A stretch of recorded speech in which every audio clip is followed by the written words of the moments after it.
Yesterday, I went to have a look inside one of the city's newly built makeshift hospitals, and it has received about 1,000 patients with mild coronavirus symptoms.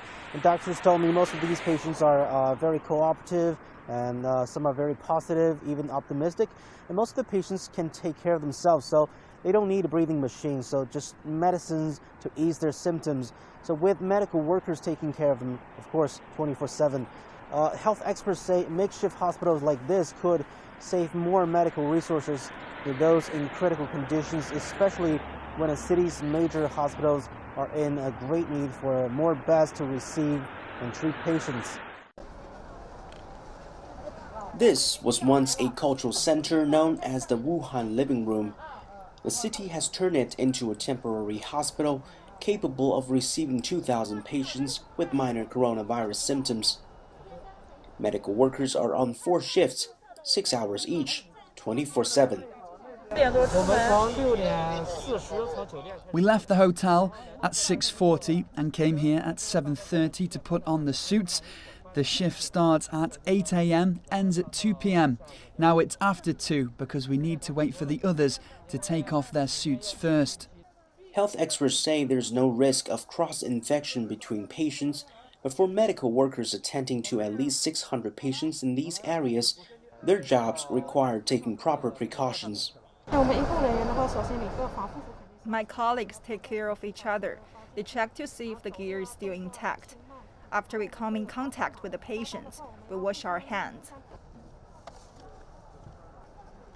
Taking care of hundreds of patients in these sweltering protective suits isn't easy. This is my 4th day here.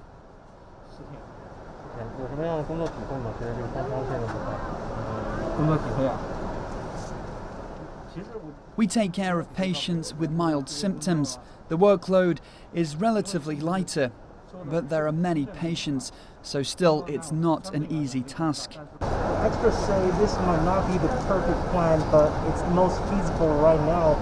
It will help reduce cross-infections for 9 million people in Wuhan, including those patients' families. I came here for my family and hope for better treatment. It's a good way to protect my family and keep them away from infection. 56-year-old Mr. Jan went to this facility on Friday. His condition has improved.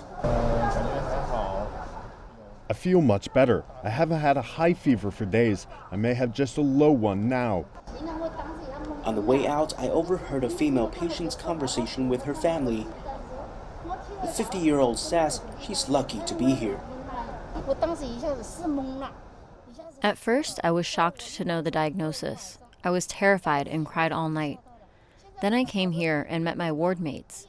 Medical workers have treated us patients well. I feel much safer, and I think we're going to live. CGTN, Wuhan.